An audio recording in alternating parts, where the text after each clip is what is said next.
Nagapattinam railway station வேலைகளை சீக்கிரமா முடிச்சு வைக்கலாம், அதையாவது செஞ்சாங்களா? ரயில்வே என்பது ஒன்றிய அரசுடைய சப்ஜெக்ட். அப்போ இவர் ரயில்வே ஸ்டேஷன் அப்படின்னு சொல்வதே தப்பு. ஆனால் எழுதி கொடுத்தது கரெக்டாக தான் எழுதி கொடுத்துருப்பான். இவர் தப்பாக வாசிக்கிறார். எப்படி கரெக்டாக எழுதி கொடுத்துருப்பான்னா, இவங்க சொல்வதை என்ன சொல்ல வராரு அப்படின்னா, ரெண்டு நாகூர்லையும் நாகப்பட்டினத்தில் இருக்கக்கூடிய ரெண்டு ரயில் நிலையங்களுக்கு இடையே ஒரு ரயில்வே பிரிட்ஜ் அமைக்கணும். அந்த பாலத்தை ஏன் சீக்கிரம் முடிக்கலை அப்படின்றது தான் இவருக்கு எழுதி கொடுத்த ஸ்கிரிப்ட். ஆனால் அதை மாற்றி தப்பாக படிக்கிறாரு ரயில்வே ஸ்டேஷன் அப்படின்னு சொல்லிட்டு.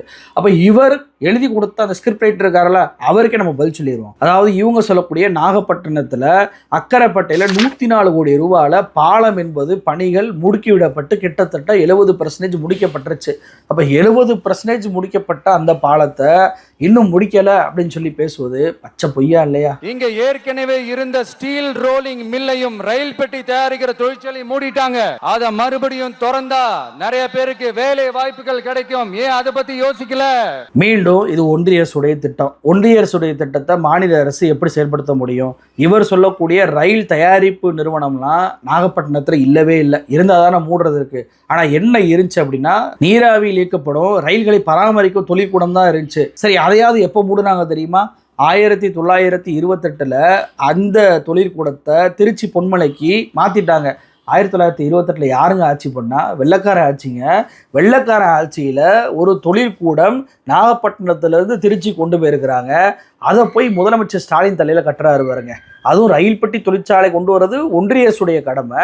அதையும் முதலமைச்சர் ஸ்டாலின் தலையில கட்டுறாரு பாருங்க. எந்த அளவுக்கு ஒன்றும் தெரியாத ஒரு நடிகர் அவர் இருக்கிறாருன்னு பாருங்க. மேலக்கோட்டை வாசல் NH மேம்பாலம் கட்டி 50 வருஷம் ஆச்சு. அது சரியா மேம்படுத்தலாம், அதை செஞ்சாங்களா? இந்த பாலத்தை பொறுத்த வரைக்கும் அதை கட்டி 50 வருஷம் ஆனாலுமே அது உறுதிப்பாடாக தான் இருக்கான். செக் பண்ணிட்டாங்கன்னா உறுதியா இருக்கிற பாலத்தை எதற்காக மேம்படுத்தணும்?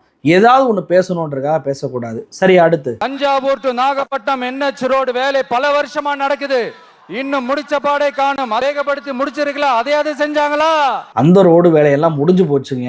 முடிஞ்சு போன ரோடை எப்படிங்க முடிக்க முடியும்? என்னங்க பேச்சு இது? அப்போ நாகப்பட்டினத்தில் இதையெல்லாம் திமுக காரங்க செய்வாங்கன்னு சொல்லியே உங்களை ஏமாத்திட்டாங்க அப்படின்னு சொல்லி ஒன்றிய அரசுடைய சப்ஜெக்ட். வெள்ளைக்காரன் பண்ணதுக்கெல்லாம் ஸ்டாலின் பொறுப்பு.